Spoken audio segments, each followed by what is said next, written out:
രേഷ്മയാണേ. Uncle അച്ഛനോട് പറയണേ ഞാൻ 2 മാസത്തേക്ക് ഇവിടെ കാണത്തില്ലെന്ന് പറയണേ അങ്കിളെ. എനിക്ക് കൊച്ചിയിലൊരു ജോലി കിട്ടി അങ്കിളെ. ഞാൻ അച്ഛനെ വിളിച്ച് എടുക്കുന്നില്ല അങ്കിളെ. അങ്കിൾ പറഞ്ഞാൽ മതി. ഞാൻ 2 മാസത്തേക്ക് നല്ല തിരക്കായിരിക്കും അങ്കിളെ. എന്നെ അന്വേഷിക്കേണ്ട വിളിക്കേണ്ടത് പറഞ്ഞാൽ മതി. ഞാൻ തിരിച്ചു വിളിച്ചാൽ പറഞ്ഞാൽ മതി കേട്ടോ അങ്കിളെ. ഓക്കെ അങ്കിളെ, ബൈ അങ്കിളെ. രേഷ്മ ഫോൺ കട്ടാക്കി. ആ ഫോണിന് ശേഷം ലോകത്തൊരാളും രേഷ്മയെ കണ്ടിട്ടില്ല. രേഷ്മ എവിടെ പോയി, രേഷ്മയ്ക്ക് എന്താണ് സംഭവിച്ചത്, ആരും നടുങ്ങിപ്പോകുന്ന ആ കഥയാണ് ഇന്ന് പറയാൻ പോകുന്നത്. രേഷ്മയെ കാണാനില്ല. കൊച്ചിയിൽ ജോലിക്കെന്ന് പറഞ്ഞു പോയ പെണ്ണാണ്. ഇതിപ്പോൾ ദിവസം കഴിഞ്ഞ് മാസങ്ങളായി. 17 വയസ്സേ ഉള്ളൂ. ആ പെൺകുട്ടിക്ക് എന്താണ് സംഭവിച്ചത്? അച്ഛൻ രാമനും കമലമ്മയും ഇനി അന്വേഷിക്കുന്ന ഒരു സ്ഥലം പോലും ബാക്കിയില്ല. ബന്ധുവീടുകളിൽ മുഴുവൻ അന്വേഷിച്ചു, കൂട്ടുകാരുടെ വീട്ടിൽ അന്വേഷിച്ചു, ഒരു പിടിയുമില്ല. ഈ പെൺകുച്ചി എവിടെ പോയിരിക്കുവാണ്? കുറേ നാൾ മുമ്പ് ഒരു വീട്ടിലേക്ക് ഒരു ഫോൺ ചെയ്തു, എന്നെ അന്വേഷിക്കേണ്ട, ഞാൻ സുഖമായിട്ടിരിക്കുന്നു എന്ന് പറഞ്ഞൊരു ഫോൺ കോൾ ചെയ്തു. അതുമാത്രമാണ് ഏക പിടിവള്ളി. അതിനുശേഷം ഒരു ഫോൺ കോൾ ആവട്ടെ, ഒരു എഴുത്താവട്ടെ, ഒരു വിവരം പോലും ഇല്ല. ഈ അച്ഛനും അമ്മയും അന്വേഷണമാണ്. അവസാനം നിവൃത്തിയായിട്ടൊരു കുടുംബമാണ് കേട്ടോ. ഒരു ദളിത് കുടുംബമാണ്. അച്ഛനും അമ്മയ്ക്കും കൂലിവേലയാണ്. ഈ മകൾ പഠിച്ചിട്ട് എന്തെങ്കിലും ആയിട്ട് വേണം ഈ കുടുംബത്തെ സംരക്ഷിക്കാൻ. അങ്ങനെ ഒരുപാട് പ്രതീക്ഷയോടെ കാത്തിരിക്കുമ്പോഴാണ് ഈ പെൺകൊച്ചിനെ കാണാതാവുന്നത്. അങ്ങനെ രണ്ടും കൽപ്പിച്ച് ഈ അച്ഛനും അമ്മയും കൂടെ ഒരു പോലീസ് പരാതി കൊടുക്കുകയാണ്. പോലീസുകാരുടെ സ്ഥിരം ചോദ്യം അറിയാമല്ലോ, ആരെങ്കിലും സംശയം ഉണ്ടെന്നൊക്കെ ചോദിച്ചു. ഈ അച്ഛനും അമ്മയും പറയുകയാണ്, ഒരാളെ സംശയമുണ്ട്, അതൊരു അച്ചായനെയാണ്. ബൈജു പൗലോസ് എന്നാണ് ആളുടെ പേര്. പോലീസ് വീണ്ടും ചോദിച്ചു, എന്താ ആളെ സംശയിക്കാനുള്ള കാരണം എന്താ? ആ അമ്മ ആ കഥ പറഞ്ഞു തുടങ്ങിയാണ്. കൊച്ചന്ന് 10ാം ക്ലാസ്സിൽ പഠിക്കുവാണ്. 10ാം ക്ലാസ്സിൽ പഠിക്കുവാണെങ്കിൽ നല്ല മിടുമിടിക്കുകയാണ്, നന്നായിട്ട് പാട്ട് പാടും, പടം വരയ്ക്കും. അങ്ങനെ ഒരുപാട് കഴിവുകൾ ഈ രേഷ്മയ്ക്കുണ്ട്. ഒരു ഗാനമേള ട്രൂപ്പിലൊക്കെ പാടാൻ വേണ്ടി പോകുന്നുണ്ട്. അവിടെ വെച്ചാണ് ഈ അച്ചായനെ പരിചയപ്പെടുന്നത്. അച്ചായനാണെങ്കിൽ ഒരു പൊങ്ങച്ചക്കാരനാണ്. ഇഷ്ടം പോലെ ഇട്ടുമൂടാനുള്ള പണമുണ്ട്, കരാറുകാരനാണ്, ഒരുപാട് തൊഴിൽ സംരംഭങ്ങളൊക്കെ ചെയ്യുന്ന ആളാണ് ഈ അച്ചായൻ. കൂട്ടത്തിൽ ഒരു പൊങ്ങച്ചത്തിന് വേണ്ടി ഈ പാട്ട് പാടുന്ന പരിപാടിയൊക്കെ ഉണ്ട്. ആ ഗാനമേള ട്രൂപ്പിൽ വെച്ച് ഈ 10ാം ക്ലാസ് വരെ കാണുകയാണ്. അച്ചായന് ആ പെൺകുട്ടിയെ നന്നായിട്ട് ഇഷ്ടപ്പെട്ടു. അച്ചായൻ ആ പെൺകുട്ടിയുടെ ബാക്ക്ഗ്രൗണ്ടൊക്കെ ചോദിച്ച് മനസ്സിലാക്കുകയാണ്. ഒരു പാവപ്പെട്ട കുടുംബത്തിലാണ് ജനിച്ചിരിക്കുന്നത്, ജീവിക്കാൻ മാർഗ്ഗമൊന്നുമില്ല, പഠിപ്പിക്കാൻ ആരുമില്ല എന്നൊക്കെ ഉള്ള ആ സങ്കട വാർത്ത അറിഞ്ഞപ്പോൾ അച്ചായന് ഭയങ്കര വിഷമം തോന്നി. അച്ചായൻ നേരെ ആ പെൺകുട്ടിയുടെ വീട്ടിലെത്തുകയാണ്.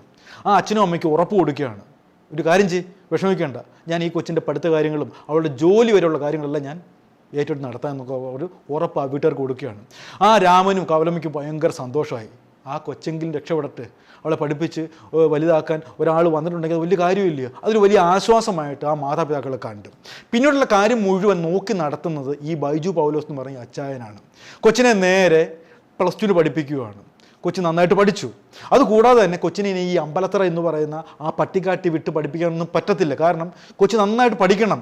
ഒരു ടൗണിൽ തന്നെ കൊച്ചു പോയി പഠിച്ചേ പറ്റത്തുള്ളൂ. അങ്ങനെ അമ്പലത്തറയിൽ നിന്നും കൊച്ചിനെ നേരെ കാഞ്ഞങ്ങാട് എന്ന് പറയുന്ന വലിയ ടൗണിലേക്ക് പഠിപ്പിക്കാൻ വേണ്ടി വിടുകയാണ്. കമ്പ്യൂട്ടർ കോഴ്സ് പഠിപ്പിക്കുന്നു. അതുകൂടാതെ തന്നെ TTCക്കും വിടുകയാണ്. ഈ കൂട്ടത്തിൽ എന്താ ചെയ്യുന്നത് അറിയാമോ? ഇനി ആ അമ്പലത്തറ എന്ന് പറയുന്ന ആ പട്ടിക്കാട്ടിലേക്ക് പോകണ്ട, കാഞ്ഞങ്ങാട് ഒരു വാടക വീടൊക്കെ സംഘടിപ്പിച്ച് അച്ചായനും മോളും അവിടെ താമസിക്കുവാണ്. ഒറ്റ നോട്ടത്തിൽ അച്ചായനും മോളും അല്ലേ, 10-40 വയസ്സുണ്ട് അയാൾക്ക്. പെങ്കൊച്ചിനാണെങ്കിൽ മധുര 17 ഒരപ്പനെ പോലെയാണ് ഈ അച്ചായൻ മകളെ നോക്കുന്നത്. ഇടയ്ക്കിടയ്ക്ക് ഈ അമ്മയും വരുന്നുണ്ട് കേട്ടോ. ആരുടെ അമ്മ? ഈ രേഷ്മയുടെ അമ്മയൊക്കെ വരുന്നുണ്ട്. ആ വീട്ടിലൊക്കെ താമസിക്കുന്നുണ്ട്. ഒരു സംശയമൊന്നും ആർക്കും വരുന്നില്ല. അങ്ങനെ സന്തോഷകരമായിട്ട് അച്ചായൻ മോളുടെ കാര്യം നോക്കുന്നു, മോള് പഠിക്കാൻ പോകുന്നുണ്ട്. അങ്ങനെ മുന്നോട്ട് പോകുമ്പോൾ TTCക്ക് പഠിക്കുവാണ്. TTCക്ക് പഠിച്ചുകൊണ്ടിരിക്കുമ്പോൾ ഈ പെങ്കൊച്ചിനെ ഒരു സുപ്രഭാതത്തിൽ കാണുന്നില്ല, ഒരു പിടിയുമില്ല.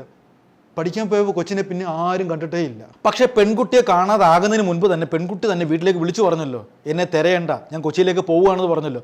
അത് പ്രതീക്ഷിച്ചിരിക്കുമായിരുന്നു. പക്ഷേ ആ സമയം കഴിഞ്ഞിട്ടും കുട്ടിയെപ്പറ്റി യാതൊരു അറിവും ഇല്ലാത്തത് കൊണ്ട് പോലീസ് പരാതി കൊടുത്തു.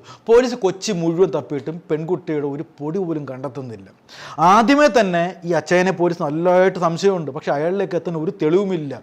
പോലീസിന് ആദ്യമേ തന്നെ ഒരു കാര്യം ബോധ്യമായി, ഈ പെൺകുട്ടി അവസാനമായിട്ട് കാണാതാകുന്ന ദിവസം ആ പെൺകുട്ടിയുടെ ടവർ ലൊക്കേഷനും ഈ അച്ചായൻ എന്ന് പറയുന്ന ബൈജു പൗലോസിൻ്റെ ടവർ ലൊക്കേഷനും ആ വാടക വീട്ടിൽ തന്നെയായിരുന്നു. അവിടെ നിന്നാണ് ഈ കുട്ടിക്ക് എന്തോ സംഭവിച്ചിരിക്കുന്നത്, അല്ലെങ്കിൽ മിസ്സായിരിക്കുന്നത്. പക്ഷേ എന്താണ് തെളിവ്? അയാൾ ആണയിട്ട് പറയുകയാണ്, ഞാൻ കണ്ടിട്ടില്ല, അന്നേ ദിവസം ഞാൻ കണ്ടിട്ടില്ല, എനിക്ക് ഒരു തെളിവുമില്ല, അവൾ എവിടെ പോയെന്ന് ഒരു കാര്യം പോലും ഇയാൾ ഏറ്റു പറയുന്നില്ല. പോലീസ് നന്നായിട്ട് വെള്ളം കുടിക്കുകയാണ്. ലോക്കൽ പോലീസ് ഇവിടെ ശരിക്കും പറഞ്ഞാൽ വെള്ളം കുടിച്ചു. ഒരു തെളിവ് പോലും ഇല്ലല്ലോ. ആ പെൺകുട്ടിയുടെ ബോഡി അല്ലെങ്കിൽ ആ പെൺകുട്ടിയുടെ ജീവനോടെ കിട്ടിയെങ്കിൽ മാത്രമേ ഇതിനെന്താ സംഭവിച്ചെന്ന് അറിയത്തുള്ളൂ. എവിടെയാണെന്ന് ഒരു പിടിയുമില്ല. അങ്ങനെ പല സ്ഥലത്തും പോലീസ് ഇങ്ങനെ തിരക്കി ഇറങ്ങുകയാണ്. ഇവിടെ ലോക്കൽ പോലീസ് ഒരു അതിബുദ്ധി കാണിക്കുകയാണ്. എന്തായാലും ആദ്യമേ തന്നെ വീട്ടുകാർക്ക് സംശയമുണ്ട്. ഇവരുടെ അന്വേഷണത്തിലൊക്കെ ഇയാളാണ് ഒരു കരടായിട്ട് മാറി നിൽക്കുന്നത്. അങ്ങനെ ഇയാളെ നന്നായിട്ട് ചോദ്യം ചെയ്യുകയാണ്. മോനെ, നീ തന്നെയാണ് കൊന്നിരിക്കുന്നത്, പറടാന്നൊക്കെ പറഞ്ഞ് പോലീസിൻ്റെ വരട്ടല്ലേ, ഇഷ്ടംപോലെ പണം ഉണ്ടെന്ന് പറഞ്ഞിട്ട് കാര്യമൊന്നുമില്ലല്ലോ, ഒരു മിസ്സിങ് കേസാണ്. അങ്ങനെ നന്നായിട്ട് ഇയാളെ ചോദ്യം ചെയ്തപ്പോൾ ഇയാളുടെ കാര്യം പറയുകയാണ്, ഞാനാ സാറേ കൊന്നത്, ഞാൻ തന്നെ കൊന്നിരിക്കുന്നത്, കൊന്നവളെ കാട്ടി തള്ളിയിട്ടുണ്ട്, പോയി ഇന്ന കാട്ടി പോയി തപ്പാൻ പറഞ്ഞു. അങ്ങനെ പോലീസ് ആ കാട് മുഴുവൻ രാത്രിയും പകലും അരിച്ചു പെറുക്കി നോക്കിയിട്ടും അവളുടെ പൊടി പോലുമില്ല. പിന്നെ അവനെ വീണ്ടും ചോദിച്ചു, എടാ അവിടെ ഒന്നും ഇല്ല, നീ സത്യം പറയണമെന്ന് പറഞ്ഞ് വീണ്ടും കുനിച്ച് ചെയ്ത് 2 കൊടുത്തപ്പോൾ അവൻ വീണ്ടും പറയുകയാണ്, ഞാൻ അവളെ പവിത്രം കായലിൽ കൊണ്ട് താത്തെന്ന് പറയുന്നു, കായലിൽ കൊണ്ട് തള്ളിയെന്ന് പറഞ്ഞു. പോലീസ് ആ കായൽ മുഴുവൻ അരിച്ചു പെറുക്കിയിട്ടും അവളുടെ ഒരു പൊടി പോലുമില്ല. ഇങ്ങനെ ഓരോ ദിവസം കഴിയുന്ന ഒരു മൊഴി ഇങ്ങനെ മാറ്റിക്കൊണ്ടിരിക്കുകയാണ് ഇവൻ പറയുന്നത് എന്താണ് സത്യം, എന്താണ് കള്ളം എന്നുള്ള കാര്യം ഒന്നും പോലീസിന് വ്യക്തമാവുന്നില്ല. പോലീസ് ശരിക്കും പറഞ്ഞിട്ട് വെള്ളം കുടിച്ച് ദാമം വേദം ദണ്ണം എല്ലാം ഇവൻ്റെ കാര്യം നോക്കുകയാണ്. ഇങ്ങനെ ഓരോ ദിവസം കഴിയുന്നതോറും ഇങ്ങനെ നമ്പർ മാറ്റിക്കൊണ്ടിരിക്കുകയാണ് ഈ കക്ഷി.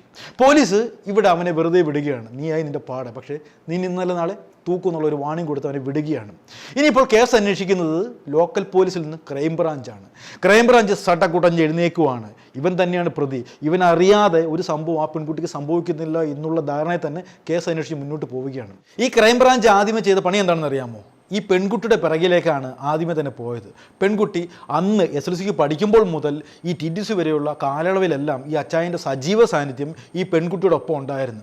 അതിനെല്ലാം ആ വീട് കൊടുത്ത ആളുണ്ടല്ലോ, അതിനൊക്കെ ദൃക്സാക്ഷിയാണ്. അമ്മയുടെ മൊഴിയൊക്കെ അങ്ങനെ തന്നെയാണ് പറഞ്ഞിരിക്കുന്നത്. അപ്പോൾ ഒരു കാര്യം ബോധ്യമായി, ഈ പെൺകുട്ടിയുടെ തിരോധാനത്തിൽ ഈ ബൈജു പൗലോസ് എന്ന് പറയുന്നൊരു വ്യക്തമായിട്ടുള്ള പങ്കുണ്ട്. പക്ഷേ ഈ ബോഡി കിട്ടിയെങ്കിൽ മാത്രമേ അയാളുടെ പങ്ക് പോലീസിന് തെളിവായിട്ട് സ്വീകരിക്കാൻ പറ്റത്തുള്ളൂ. ബോഡി കിട്ടിയിട്ടുമില്ല.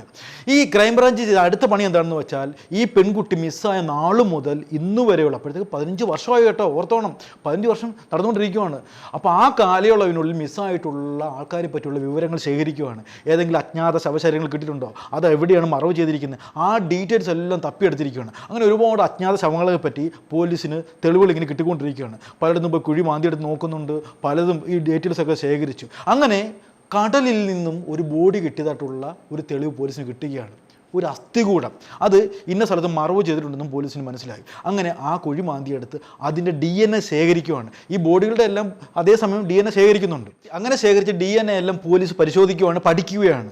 അപ്പോൾ ഈ കടലിൽ നിന്ന് കിട്ടിയ ആ അസ്ഥികൂടത്തിന് DNAയും ഈ രേഷ്മയുടെ അച്ഛൻ്റെ അമ്മയും DNAയ്ക്കും ഒരു സാമ്യതയുണ്ട്. എന്ന് പറഞ്ഞാൽ ആ അച്ഛൻ്റെ അമ്മയുടെയും മകളാണ് ഈ കടലിൽ കിടക്കുന്ന അസ്ഥികൂടത്തിൻ്റെ ഉപജ്ഞാതാക്കൾ. എന്ന് പറഞ്ഞാൽ അവരുടെ മകളാണ് ഈ രേഷ്മ. അപ്പോൾ ബോഡി കിട്ടിയിരിക്കുകയാണ്. ഈ ബോഡി കിട്ടിയ സമയത്ത് അതിൽ അസ്ഥികൂടം മാത്രമാണ്, ആ അസ്ഥികൂടത്തിൽ നിന്നാണ് DNA വേർതിരിച്ചെടുത്തിരിക്കുന്നത്. അപ്പോൾ ഒരു കാര്യം ബോധ്യമായി, രേഷ്മയാണ് ഈ മരണപ്പെട്ടിരിക്കുന്നത്. അപ്പോൾ ബോഡി കിട്ടിയല്ലോ, ഇനിയിപ്പോൾ അറിയേണ്ടത് ഇവൻ്റെ പങ്ക് എന്താണ്. അപ്പോൾ ഇനി അവന് രക്ഷപ്പെടാൻ ഒക്കത്തില്ല. പോലീസ് പിന്നെ അവൻ്റെ പിറയിലേക്ക് പോവുകയാണ്, അവനെ അറിയാതെ ഫോളോ ചെയ്യുകയാണ്. ഇവനെന്താ ചെയ്യുന്നറിയാമോ? ഈ 15 വർഷവും നമ്മുടെ ദൃശ്യത്തിലെ ജോർജ് കുട്ടിയെ പോലെ പോലീസിൻ്റെ പിറകിൽ തന്നെ ഉണ്ടായിരുന്നു. പോലീസിൻ്റെ ഓരോ ചലനവും നിരീക്ഷിക്കുന്നുണ്ടായിരുന്നു. സ്വസ്ഥയില്ലാത്ത ജീവിതമാണെന്ന് ഓർത്തോണം കേട്ടോ. അവൻ ചെയ്തു കൂട്ടി പണിക്ക് പിന്നീടാണ് അനുഭവിക്കുന്നത്. ഇവൻ പ്രാദേശിക ലേഖകനായിട്ട് ജോലിക്ക് കയറുകയാണ്. അപ്പോൾ കൂടുതൽ അറിയാൻ പറ്റും പോലീസിന് അന്വേഷണം എങ്ങോട്ടാണ്, പ്രതിയിലേക്ക് എത്താൻ സാധ്യതയുണ്ടോ. ഈ കാര്യങ്ങളൊക്കെ അറിയാനും പഠിക്കാൻ വേണ്ടിയാണ് ഈ ഒരു പ്രാദേശിക ലേഖകൻ്റെ ജോലിയൊക്കെ അവൻ സെലക്ട് ചെയ്തത്. പോലീസിന് ഒരു കാര്യം ബോധ്യമായി, ഇവൻ തന്നെയാണ് ആ കൊലയാളി. പക്ഷേ എന്തിനു വേണ്ടിയാണ് ഇവൻ ചെയ്തത്? എങ്ങനെയാണ് ആ പെൺകുട്ടിയുടെ ബോഡി ആ കടലിൽ എത്തിയത്? ഇവൻ ആദ്യമേ തന്നെ പറഞ്ഞൊരു കാര്യമുണ്ടല്ലോ, പോലീസിൻ്റെ അന്വേഷണത്തെ വഴിതെറ്റിക്കാൻ വേണ്ടി പറഞ്ഞൊരു കാര്യമുണ്ടല്ലോ, പെൺകുട്ടിയുടെ ബോഡി കായലിൽ ചവിട്ടി താഴ്ത്തിയെന്നുള്ള കാര്യം പറഞ്ഞല്ലോ. അവന് ഉറപ്പായിരുന്നു കായലിൽ ചവിട്ടി താഴ്ത്തിയ ബോഡി ഒരിക്കലും കണ്ടെത്താൻ പറ്റത്തില്ല, അത് അഴുകിപ്പോയി കാണും, അല്ലെ കായലിൻ്റെ അടിത്തട്ടിലേക്ക് പോയി കാണും എന്നുള്ളൊരു ഉത്തമ ബോധ്യം ഇവനുണ്ടായിരുന്നു. പക്ഷേ ആ ബോഡി കായലിൻ്റെ അടിത്തട്ടി പോയില്ല, പകരം വെള്ളത്തിലൂടെ ഒലിച്ച് നേരെ കടലിൽ ചെന്ന്. അതാണ് എല്ലാത്തിനും ഒരു സമയമുണ്ട് ദാസ എന്ന് പറയുന്ന പോലെ. ആ ബോഡി പിന്നെ ചെന്ന് പെട്ടിരിക്കുന്നത് കടലിലാണ്. അങ്ങനെ കടലിൽ അസ്ഥികൂടമായിട്ട് ആ ബോഡി കണ്ടെത്തുന്നു, തെളിവായിട്ട് പോലീസ് അത് സ്വീകരിക്കുന്നു. ഇനി അറിയേണ്ടത് ഇവൻ എന്തിനു വേണ്ടിയാണ് ആ ക്രൂരകൃത്യം ചെയ്തത്. ഇവൻ പോലീസിനോട് പിന്നെ ഏറ്റുപറഞ്ഞു, ഇവൻ തന്നെയാണ് ചെയ്തിരിക്കുന്നത് എന്നുള്ള കാര്യമൊക്കെ ഏറ്റുപറയേണ്ട ഒരു അവസ്ഥ വന്നു. ഇനി അറിയേണ്ടത് എന്തിനു വേണ്ടിയാണ് ആ പാവപ്പെട്ട 17 കൊന്നെന്നുള്ള കാര്യമാണ് അറിയേണ്ടത്, അല്ലേ? ഇവൻ ഭയങ്കര സൂത്രക്കാരനായിരുന്നു, ഇഷ്ടംപോലെ പണമുണ്ട്, പൂത്ത പണക്കാരനാണ്, കരാറുകാരനാണ്, ഇഷ്ടംപോലെ പെണ്ണുമായിട്ടുള്ള ഒരുപാട് ബന്ധങ്ങളൊക്കെ ഉണ്ട്. ഇവന് ഒരു ഭാര്യയുണ്ട്, 2 മക്കളൊക്കെ ഉണ്ട്. പക്ഷേ ഇവന് വല്ലാത്തൊരു സുഖം വേണം, ഒരു കീപ്പ് വേണം, അതും മധുര 17 വയസ്സുള്ളൊരു പെൺകുട്ടിയെ വേണം, എന്നും ആജീവൻ അതൊരു കീപ്പായിട്ട് കൊണ്ടു കിടക്കണം. അങ്ങനെയാണ് ഈ പെൺകുട്ടിയിലേക്ക് ഇവൻ്റെ ആ ദുഷ്ട കണ്ണെത്തുന്നത്. ഇവൻ ആ കുടുംബത്തെ പഠിച്ച് ചോദിക്കാനും പറയാനൊന്നും ആ കുടുംബം വരത്തില്ല, കാരണം പാവപ്പെട്ട കുടുംബമാണ്, അച്ഛനൊന്നും തീരെ ശേഷിയില്ലാത്ത ആളാണ്. അങ്ങനെ ആ പെൺകുട്ടിയുടെ നോട്ടമിടുന്നു, ആ പെൺകുട്ടിയെ പഠിപ്പിക്കുന്നു, ആ പെൺകുട്ടിയെ തൻ്റെ ഇംഗിതത്തിന് കൊണ്ടുവരികയാണ്. എന്ന് പറഞ്ഞാൽ തൻ്റെ ശാരീരിക സുഖത്തിന് വേണ്ടി ആ പെൺകുട്ടി ഉപയോഗപ്പെടുത്തുകയാണ്. ഒരു ഹോസ്റ്റൽ റൂമിലൊക്കെ താമസിപ്പിക്കുന്നു, അതിനുശേഷം ഒരു വീടെടുത്ത് താമസിക്കുന്നു, ഭാര്യയും ഭർത്താക്കന്മാരെ പോലെ ഇവർ ജീവിച്ച് മുന്നോട്ട് പോവുകയാണ്. അങ്ങനെ പെൺകുട്ടിക്ക് കുറച്ച് അറിവൊക്കെ ആയപ്പോൾ ഈ പെൺകുട്ടി ഒരു വാശി പിടിക്കുകയാണ്. എന്നെ ഇത്ര നാൾ ഉപയോഗിച്ചല്ലോ, എന്നെ നിങ്ങൾ കല്യാണം കഴിക്കണം എന്നുള്ള വാശിയിൽ ഈ പെൺകുട്ടി ഉറച്ചു നിൽക്കുകയാണ്. ഇവിടെ മുതൽ അവൻ പ്ലേറ്റ് മാറ്റുകയാണ്. അവൻ അവൻ്റെ കുടുംബത്തെപ്പറ്റി ചിന്തിക്കുകയാണ്. സമൂഹത്തിൽ പേരും പെരുമയുള്ള ജോലിയാണ്, സമൂഹത്തിൽ അറിയപ്പെടുന്ന അച്ചായനാണ്. നാണം കെട്ട കേസല്ലേ ഒരു ദളിത് പെൺകുട്ടിയെ കല്യാണം കഴിക്കുക, തൻ്റെ മോളുടെ പ്രായമുള്ള പെൺകുട്ടിയെ കല്യാണം കഴിക്കുന്നവർക്ക് ചിന്തിക്കാൻ പറ്റുമോ? അവൻ സ്കിപ്പ് ചെയ്യുകയാണ്. പെൺകുട്ടി പിടിച്ച പിടിയാലെ നിൽക്കുകയാണ്, എന്നെ കല്യാണം കഴിച്ചേ പറ്റൂ എന്നുള്ള വാശിയിൽ ഉറച്ചു നിൽക്കുകയാണ്. പിന്നെ അവൻ്റെ മുമ്പിൽ ഒറ്റ മാർഗ്ഗമേ ഉള്ളൂ, പെൺകുട്ടിയെ കൊലപ്പെടുത്തുക എന്നുള്ള ലക്ഷ്യം മാത്രമാണ്. അങ്ങനെ പെൺകുട്ടിയെ കൊലപ്പെടുത്തുന്നു. അതിനുശേഷം ഈ പെൺകുട്ടിയുടെ ബോഡിയുമായിട്ട് 40 കിലോമീറ്റർ അകലെയുള്ള ആ പവിത്രം കായലിൽ കൊണ്ട് ചവിട്ടി താഴ്ത്തുകയാണ്. അതിനുശേഷം ഇവൻ ചെയ്ത പണി എന്താണെന്ന് അറിയാമോ? നമ്മുടെ ദൃശ്യം സിനിമ അതിന് ശേഷമാണ് വന്നത്. പക്ഷെ അതിനേക്കാൾ മുന്നേ ഇവൻ കണ്ടുപിടിച്ചൊരു മാർഗ്ഗം നോക്കിക്കണം. ഈ പെൺകുട്ടി ജീവിച്ചിരിക്കുന്നു എന്നറിയാൻ വേണ്ടി ഒരു ചൈനീസ് ആപ്പിൻ്റെ സഹായത്തോടെ ഒരു പെണ്ണിൻ്റെ സ്വരത്തിൽ ഇവൻ സംസാരിക്കുകയാണ്. അത് കേൾക്കുന്നവർക്ക് ഒരു പെണ്ണാണെന്നേ മനസ്സിലാവത്തുള്ളൂ. അച്ഛനൊക്കെ എടുത്തു കഴിഞ്ഞ് പെട്ടെന്ന് മകളുടെ സ്വരം അറിയാൻ പറ്റുമല്ലോ. അതുകൊണ്ട് അച്ഛൻ്റെ കൂട്ടുകാരനെ വിളിച്ചു, ഞാൻ ഇവിടെ ഒന്നും ഇല്ല, എന്നെ അന്വേഷിക്കില്ലെന്നൊക്കെ പറഞ്ഞ് ആ നമ്പർ ഇറക്കി ആ പാവപ്പെട്ട കുടുംബം അത് വിശ്വസിക്കുകയും ചെയ്തു. അങ്ങനെ ആ അധ്യായം അടച്ചു. പിന്നെ ഇവൻ ഇങ്ങനെ ജീവിച്ച് പോവുകയാണ്. പെട്ടെന്ന് ഗൾഫിലേക്ക് പോകുന്നു, അതിനുശേഷം നാട്ടിലേക്ക് തിരിച്ചെത്തുന്നു, ഇവിടെ പ്രാദേശിക മാധ്യമപ്രവർത്തകനായിട്ട് ജോലി ചെയ്യുന്നു. ഇതൊക്കെ ഇവൻ്റെ തന്ത്രം മാത്രമായിരുന്നു. പോലീസിൻ്റെ ഓരോ ചലനവും നോക്കിക്കൊണ്ട് ഇങ്ങനെ നടക്കുകയാണ്. ഓരോ ദിവസം കഴിയുന്നു പോലീസ് എന്ത് ചെയ്യുന്നു. പക്ഷേ ഇവൻ്റെ കാര്യത്തിൽ ഇവൻ്റെ ഒരു ഉറപ്പുണ്ടായിരുന്നു, തന്നെ ഇനി പിടിക്കത്തില്ല. കാരണം വർഷങ്ങൾ കഴിഞ്ഞ് 10 വർഷമൊക്കെ ആയപ്പോഴത്തേക്ക് ഭയങ്കരമായിട്ട് കോൺഫിഡൻസ് വന്നു, ഇനി തന്നെ ഒരു പോലീസും ഒരു ക്രൈം ബ്രാഞ്ചും പിടിക്കത്തില്ല. തെളിവുകളില്ലല്ലോ, ഈ ബോഡി കിട്ടുന്നില്ലല്ലോ. ബോഡി കിട്ടിയെങ്കിൽ മാത്രമാണ് താൻ പ്രതിയാവുന്നത്. ആ കായലിൻ്റെ ഏതോ അഗാധതയിൽ മുങ്ങിക്കിടക്കുകയാണ് ഡെഡ് ബോഡി എന്നുള്ള ചിന്തയിലാണ് ഇവൻ സസുഖം ജീവിച്ചു പോകുന്നത്. വീട്ടുകാർക്കും സംശയമില്ല, നാട്ടുകാർക്കും സംശയമില്ല, നാട്ടിലെ പൊതുപ്രവർത്തനത്തിലൊക്കെ ഇവൻ സജീവമായിട്ട് പങ്കെടുക്കുന്നുണ്ട്. പക്ഷേ എന്ത് ചെയ്യാനാണ് മോനെ? 15ാം വർഷം ആ ഡെഡ് ബോഡി, ആ അസ്ഥികൂടം പൊങ്ങിയിരിക്കുന്നത് കടലിലാണ്. അതാണ് എല്ലാം കാണുന്ന ശക്തി മേളിലുണ്ടെന്ന് പറയുന്ന പോലെ ആ അസ്ഥികൂടം പൊങ്ങി, പിന്നെ അത് DNA രൂപത്തിൽ തെളിവായിട്ട് മാറി. അങ്ങനെ 15ാം വർഷം നമ്മുടെ പൗലോസ് അച്ചായൻ, അതായത് എന്ത് അച്ചായന, നമ്മുടെ ബൈജു പൗലോസിനെ പോലീസ് തപ്പി അകത്തിടുന്നതോടുകൂടി ഈ കഥ ഇവിടെ അവസാനിക്കുകയാണ്. അതാണ് പറയുന്നത്, സത്യം എത്ര മൂടിവെക്കപ്പെട്ടാലും ഒരിക്കൽ മറനീക്കി പുറത്തു വരും എന്ന് വീണ്ടും വീണ്ടും ഓർമ്മിപ്പിച്ചുകൊണ്ട് ഇന്നത്തെ എപ്പിസോഡ് അവസാനിപ്പിക്കുന്നു. നന്ദി, നമസ്കാരം.